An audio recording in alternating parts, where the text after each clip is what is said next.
you very much. Good evening, everyone. I would like to start with a question. Who of you know someone who has been treated with chemotherapy? That's quite a lot. I'm impressed. So basically, for those who don't know what chemotherapy is, it's a treatment by which chemotherapeutic agents that target dividing cells are infused into the body, and they are used to treat cancer. So they really target the cancer cells, but the problem is that they also target healthy cells in the body, and they cause side effects. And one of the most prominent side effects is chemotherapy-induced peripheral neuropathy or nerve degeneration induced by chemotherapeutic agents. And it typically starts. So here's a schematic of a nervous system, the peripheral nervous system that innervates our extremities, for example, in our body. With these chemotherapeutic agents, neuropathy typically starts in the hands and feet, and it leads to symptoms such as tingling, numbness, temperature sensitivity, or pain. The problem with this is that it's a cause. If patients are severely affected by these symptoms, they cannot continue with chemotherapy, so they have to terminate treatment, which really affects the treatment of the cancer, and they might die because they cannot be treated for the cancer anymore. And the problem is that there are no cures that are available for this condition.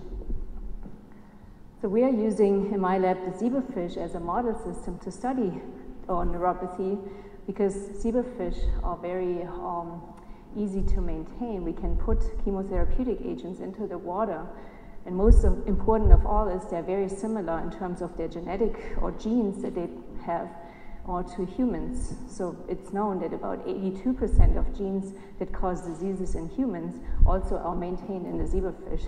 So we can really use that model organism to study the mechanisms that lead in humans to neuropathy. And so we're using especially the larval fish because, as you can see, they're optically clear. And so we can visualize the nerve cells within the animals with fluorescent markers or glowing genes.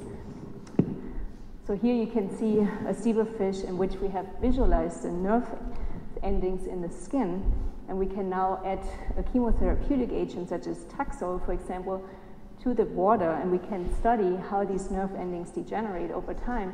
And as you can see on the left, there's a healthy animal, and you can only see the tail fin in this particular case.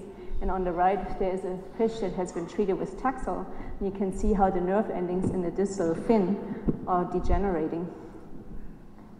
And so we can use this model to ask, can we identify treatments for neuropathy?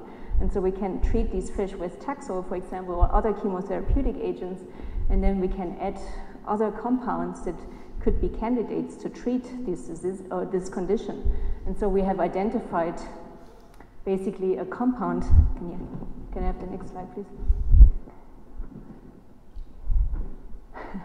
We have identified a compound or two compounds that target an enzyme in the skin which normally degrades the skin. And when we block the activity of this enzyme, we can block nerve degeneration. And so this is just a graph on the left where we look at nerve regeneration, because we also know that regeneration is impaired when we treat with chemotherapeutic agents. And we can find that if we treat with Taxol, then regeneration is impaired. You can see a reduction in the amount of regenerating nerve endings. And if we treat with these compounds, we can rescue this effect, and we can also treat together with the chemotherapeutic agent to look at degeneration, and we can now prevent degeneration. So if we have these two compounds present, then nerves don't degenerate anymore. And so we are currently performing studies in mammals, in mice, and also rats, and I've recently obtained a grant from the Maine Technology Institute to do those studies. And we are asking whether we can validate these findings from the zebrafish in the rodent model, and we want to ultimately develop these treatments for human applications.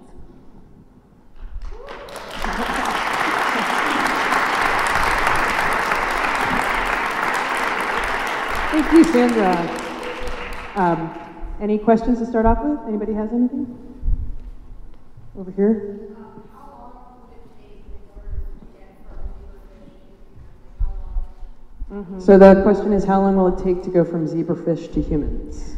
So I think one of the steps is we have to first prove, or we have to look at the toxicity of these drugs in the context of a mammalian system. Usually mice or rats are used for that. And so once we have passed this stage, we can initiate some clinical trials. And it always depends on the money, of course, if we get enough funding for that. But it could be at least 5 years or longer. Yeah. Has your research found anything out with peripheral neuropathy that doesn't involve chemotherapy, other forms of it perhaps? We personally have not looked at other neuropathies yet, but there are so many different causes for neuropathy, like diabetes, for example. 50% of diabetic patients suffer from neuropathy throughout their life or throughout the disease course. And so we think that maybe the mechanism that we have identified with chemotherapy might also apply to diabetic peripheral neuropathy, and so we have started to look at this also.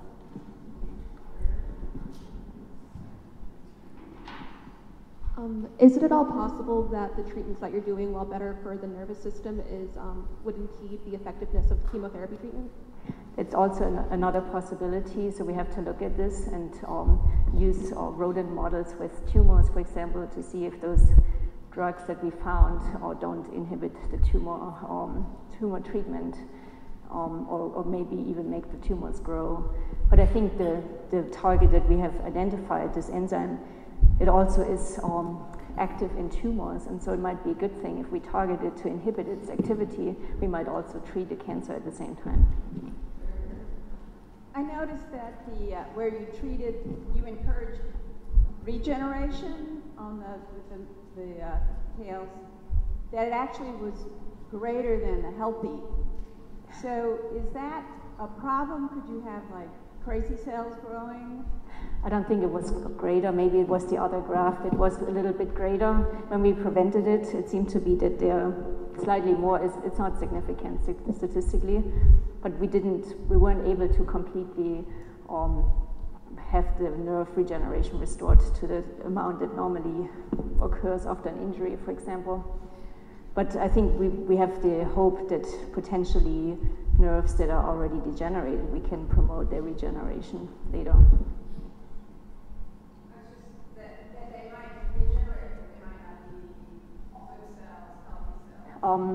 I think once they are regenerated, or the act of regeneration already suggests that they are healthy enough to be functional.